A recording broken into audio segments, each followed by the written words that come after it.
I'm with Imogen Draisma, and Imogen is the lead candidate on the Labor for Kiama ticket. So we'd like to go through some questions with you this afternoon, Imogen, and the first question is, tell us about yourself and some background of your involvement in the Kiama community and why you are standing for election as our representative on council. My name is Imogen Draisma. I'm 22 years old. I've lived in the Kiama area since I was 4 years old. I grew up with my single mum and my two younger brothers, and I've lived in rentals the majority of my life, so I'm very aware of the housing issues locally within Kiama. I went to the local primary schools here, including Kiama and Minamara, and did my high school, and I'm currently engaged in tertiary education in Wollongong. I'm studying a double degree of law and arts with intentions to continue my studies after I finish my undergraduate degrees. And sorry, hopefully you can cut that out, Di. Sorry, that's all good. And I'm hoping to continue those studies until I have a doctorate and be working in the field of industrial relations and working with the unions. I am currently the General Secretary of the Student Union, and I'm very well aware of the issues that a lot of organisations have had due to COVID, particularly the university in this instance, and the impact that that's had on staff and the functionality of organisations on a smaller and on a larger scale. So I'm running for council because I want to see representation of people my age, I want to see more women on council, and I want to contribute to a cultural change within our own community and see our council thrive into the future and be put in good stead for the years to come. Thanks, Imogen.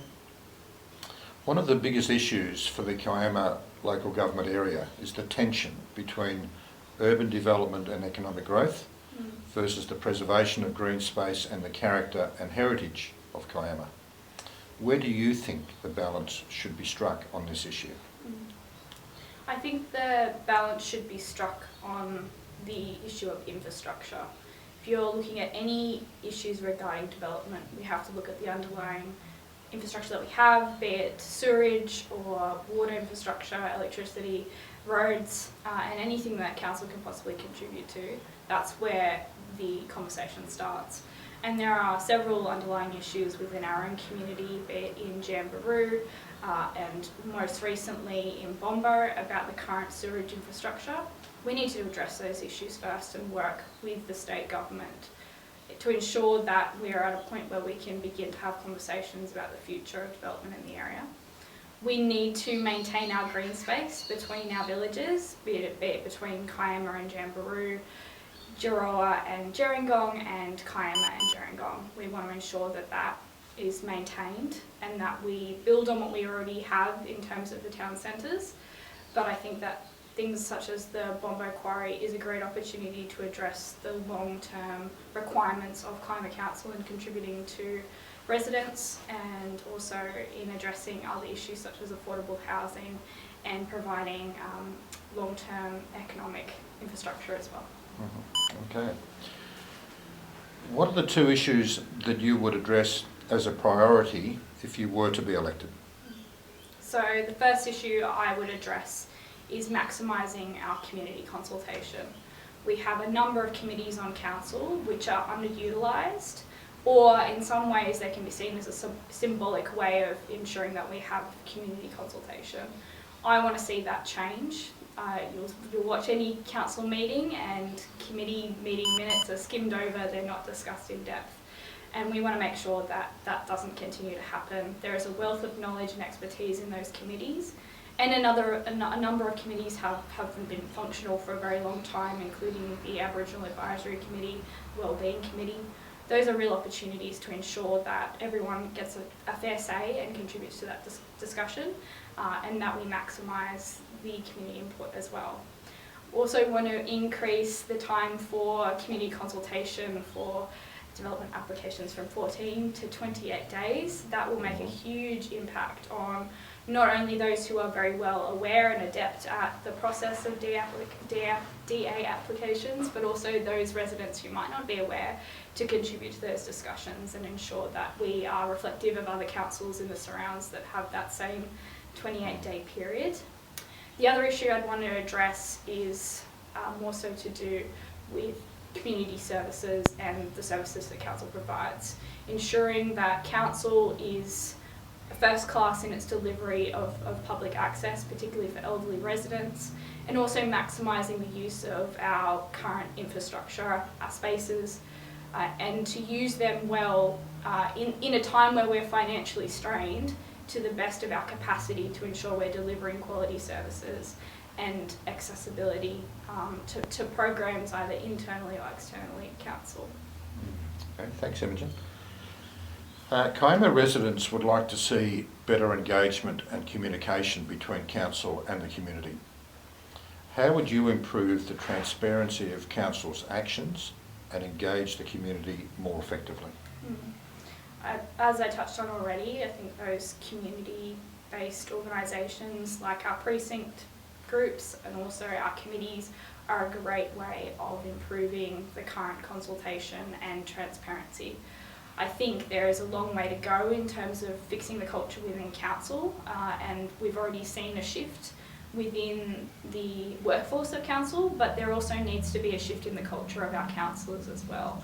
They're not mutually exclusive, they work together in harmony. So contributing to that in a way that I best can and my team best can is really important. But also ensuring that we continue to engage with the community throughout our terms. I think a lot of councillors don't do that effectively, and I think that's a resource that a lot of people are missing out on in terms of having that conversation with our elected representatives, and also the information and wealth of knowledge that residents have about those particular issues. So continuing that forward, and also holding our councillors accountable for the decisions that they've made. You can look at issues such as Acuna Street most recently. There was a commitment in April that there would be a strategic plan as to the use of that site, and then it would be put to tender. And we've seen that recently, that we've skipped that step altogether, and now it's going to be opened again. So making sure that there is that transparency and accountability, and holding each other account in council as well, and making sure that when those decisions are made, that councils are advocating for the right decision to be made by their fellow representatives as well. Okay, thanks Imogen. Are there any other issues that you'd like to raise? Yeah, I think one of the two major issues as a young person that I want to raise is obviously affordable housing. That's obviously been front of mind of everyone. At the moment, we've had reports from local newspapers as well as local community organisations and the Housing Trust having a conversation about where Kiama sits in the region, and I think we do need to make that commitment. We by saying that we are a very kind of high SES area is not an answer to the problem that we're facing across New South Wales and Australia at the moment. We need to play our role, we need to do it correctly and ensure that we are doing everything we can to support the work that's being done by the other councils as well. The other thing is mental health. Obviously that's a big issue for young people in the area, and we've had a very full-on 24 months, particularly over the course of COVID. We want to see a move away from obviously talking about awareness, and we want to see that councils actively contributing to that. We want to ensure that public spaces that council owns that aren't being used are opened up to community organisations and to services that need a place to operate. I think that's a great way of taking a step forward in this area, particularly when we know that there are so many people in the community, be it more of our elderly population, people with disabilities, people who are socially isolated, and younger people who really need access to those services, and we don't currently have it. Okay. Thanks so much for your time, Imogen. Thank you.